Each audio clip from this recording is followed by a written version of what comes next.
नाज़रीन, सेनेटर कामरान मुर्तज़ा साहब हमारे साथ मौजूद हैं, उनसे गुफ्तगू करेंगे। बहुत शुक्रिया सेनेटर साहब। सर, सबसे पहले तो ये बताइएगा कि अब पीटीआई जो है वो फाइनल कॉल से पीछे नहीं हट रही। इस्लामाबाद हाई कोर्ट का फैसला मौजूद है, वज़ीर दाखिला साहब ने रब्ता किया है बैरिस्टर गौहर से। ये जो 2-4 दिन से सूरत हाल आप देख रहे हैं, इस पे आप क्या कॉमेंट करेंगे? आप किस नज़र से देख रहे हैं इस मामले को? देखिए, हुकूमत के जो इक़दाम है ना वो गैर संजीदा है। पहले तो कोर्ट के किसी आर्डर से जो है जलसे जुलूस नहीं रुका करते। ये पता नहीं किसने जो है ना इनको ये पट्टी पढ़ाई। ये पुरानी जो है ना ये हरकतें करते हैं। कोर्ट का आर्डर ले आए, कोर्ट से आर्डर रिस्ट्रेनिंग आर्डर ले लिया, तो कोर्ट जो है वो एक फंडामेंटल राइट के अगेंस्ट तो रिस्ट्रेनिंग आर्डर पहले दे नहीं सकती। अगर दे दिया तो फिर वो वायलेट हो जाता है, तो कोर्ट की इज्जत को जो है खराब करते हैं गवर्नमेंट वाले खुद बैठ। दूसरी बात यह है कि मोहसिन नकवी साहब अगर बैरिस्टर गौहर से रब्ता करेंगे तो मोहसिन नकवी साहब का रब्ता जो है मेरा ख्याल है कि उसमें कोई ऐसी बात नहीं होगी कि जिसको बैरिस्टर गौहर जो है इंटरटेन करे, और इंटरटेन करने के बाद जो है उसके ऊपर मसले का हल निकल आए। तो इसके लिए कोई तीसरे बंदे को इस मामले में इन्वॉल्व करना पड़ेगा, वो भी इस अंडरस्टैंडिंग के साथ कि जो भी फैसला हो उसको गवर्नमेंट भी मानेगी। और फैसला जो इसमें हो सकता है मोस्ट प्रोबेबली अगर किसी को एक्सेप्टेबल होगा तो वो ये है कि नए इलेक्शन, उस इलेक्शन में जो है वो कोई टाइम जो है वो यकीनन दिया जा सकता है, मगर मीनवाइल कोई नेशनल टाइप की गवर्नमेंट। इसके अलावा कोई इसका कोई हल नहीं है। अगर हर रोज यही तमाशा लगाना है, यही गंद करना है, तो ये लगा रहेगा, ये मुल्क को नुकसान दे रहा है। जो इसके गवर्नमेंट के पीछे लोग हैं जिन्होंने ये हुकूमत बनाई, जिन्होंने ये इलेक्शन में ये रिजल्ट किए, उनको शायद ये समझ नहीं आ रही कि इस तरह से मुल्क कितना खराब हो रहा है। लेकिन हाल ही में सर आपके इल्म में होगा कि कुछ खबरें आई कि पीटीआई के मुज़ाकरात चल रहे हैं। स्पीकर कौमी असम्बली साहब का भी कहा गया कि उनसे भी असद कैसर साहब की कोई मुलाकात हुई है। इस सारे अमल में मौलाना साहब को एतमाद में लिया गया है? पीटीआई ने कोई रब्ता किया है? क्योंकि इससे पहले तो बड़े राब्ते मुलाकातें थीं। मेरे इल्म के मुताबिक जो है वो मौलाना साहब के पास नहीं आए।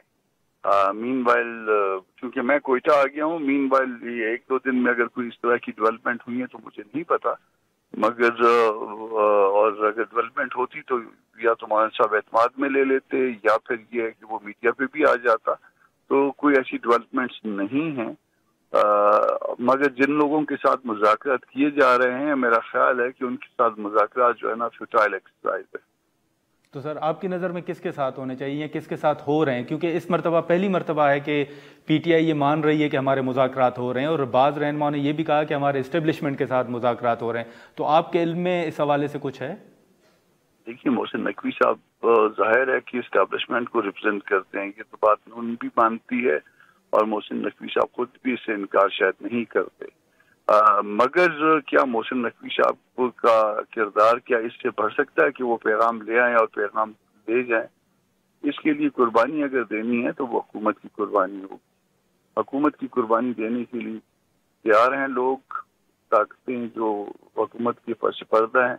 अगर वो तैयार हैं तो फिर इसके बाद जो है ना वो आगे बढ़ा जा सकता है और उसका नतीजा कोई निकल सकता है, मगर इस मुज़ाकरात में संजीदगी और लेवल उसका कुछ बड़ा होना चाहिए। लेकिन अभी भी आप समझते हैं कि वक्त है कि जैसे पहले हुआ था कि खान साहब के साथ मुलाकात करवाई गई थी, अभी भी वक्त है कि हुकूमत ने अगर रब्ता किया है गौहर साहब के साथ तो कल खान साहब के साथ मुलाकात करवाई जाए और फिर ये कॉल जो है वो वापस ली जाए? आपको ऐसा कोई माहौल नज़र आ रहा है सर? मुमकिन है ये?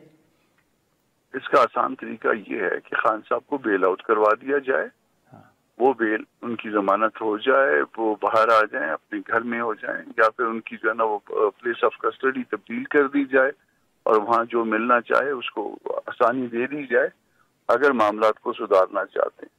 अगर एक तरफ मीठा होगा, दूसरी तरफ कड़वा होगा, एक तरफ गर्म होगा, दूसरी तरफ ठंडा होगा, तो इस पे कोई बिलीव नहीं करेगा।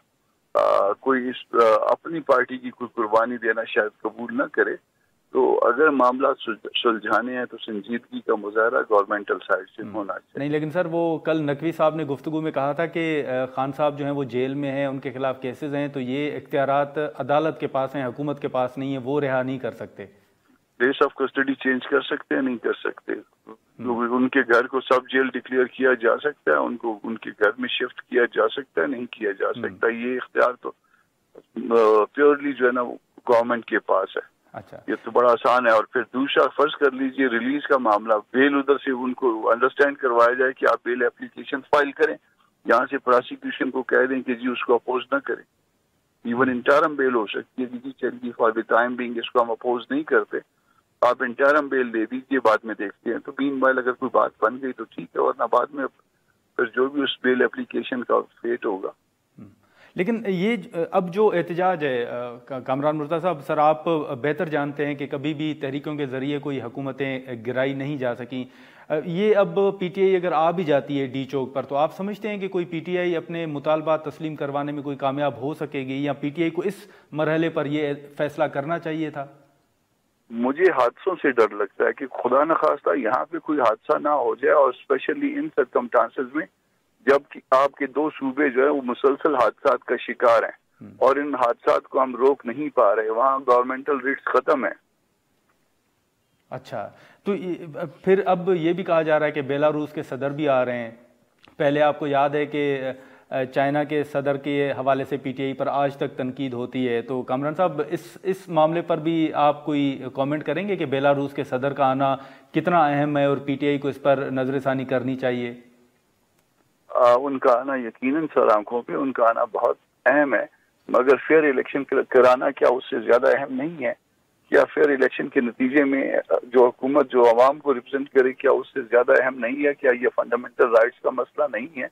کیا اس میں جو بے عزتی ہوئی ہے جو اس طریقے سے کیا ہم نے وہ سب نے خود نہیں کی ہے, خود اس کو مینج نہیں کیا, کیا اس کا دنیا کو پتہ نہیں ہے کہ یہ حکومت جو ہے وہ لوگوں کو عام پبلک کو ریپرزینٹ نہیں کر رہی, عوام کی نمائندہ نہیں, یا وہ بے عزتی بڑی ہے یا یہ بے عزتی بڑی؟ لیکن سر اب یہ جو بشرا صاحبہ کا بیان ہے, سعودی عرب کے ساتھ ہمارے تعلقات, جے یو آئی ایف کے تعلقات, رابطے, یہ سب سر آپ کے سامنے ہیں. یہ جو کامران صاحب بشرا صاحبہ کا بیان ہے, یہ کس حد تک آپ سمجھتے ہیں کہ ایک سنجیدہ, سیریس, یا خاص طور پر یہ پی ٹی آئی کو نقصان جو ہے وہ پہنچا سکتا ہے؟ جی غیر سنجیدہ بیان ہے اس کا. یہ اس طرح کی حرکتیں جو ہے نا, یہ لگتا ہے کہ وہ جیسے خود ڈیمیج کیا جا رہا ہے, سارے اس کو سبوتاج کیا جا رہا ہے. یہ اس موقع پہ اس طرح کے بیانات, ویسے تو عام طور پہ دوسرے ملکوں کے حوالے سے کبھی بھی اس طرح سے بیانات نہیں دیے جاتے, اگر ایون ہو بھی اس میں کوئی, مگر یہاں پہ تو ان کا ہمارے ساتھ کیا کام ہے؟ کوئی جوتی اتار کے جو ہے نا مدینے میں چلے, یا جوتی ڈال کے مدینے میں چلے, اس سے وہاں کے پرنس کا یا ان کی گورنمنٹ کا کوئی کام ہو نہیں سکتا. بالکل غیر سنجیدہ اور بچگانہ حرکت کی ہے. اچھا, لیکن اس پہ کامران صاحب پی ٹی آئی کے بعض سینئر رہنما یہ کہہ رہے ہیں کہ بشرا صاحبہ نے سعودی عرب کا نام نہیں لیا, انہوں نے سعودی عرب سے متعلق یہ بیان نہیں دیا. تو مدینہ کس ملک میں آتا ہے؟ اور وہ جوتی اتار کے کیا جو ہے وہ ہانگ کانگ گئے تھے؟ چلیں ٹھیک ہے سر, بہت شکریہ کامران صاحب, آپ نے وقت نکالا, بہت شکریہ. ناظرین, سینیٹر کامران مرتضیٰ صاحب کی گفتگو آپ نے سنی.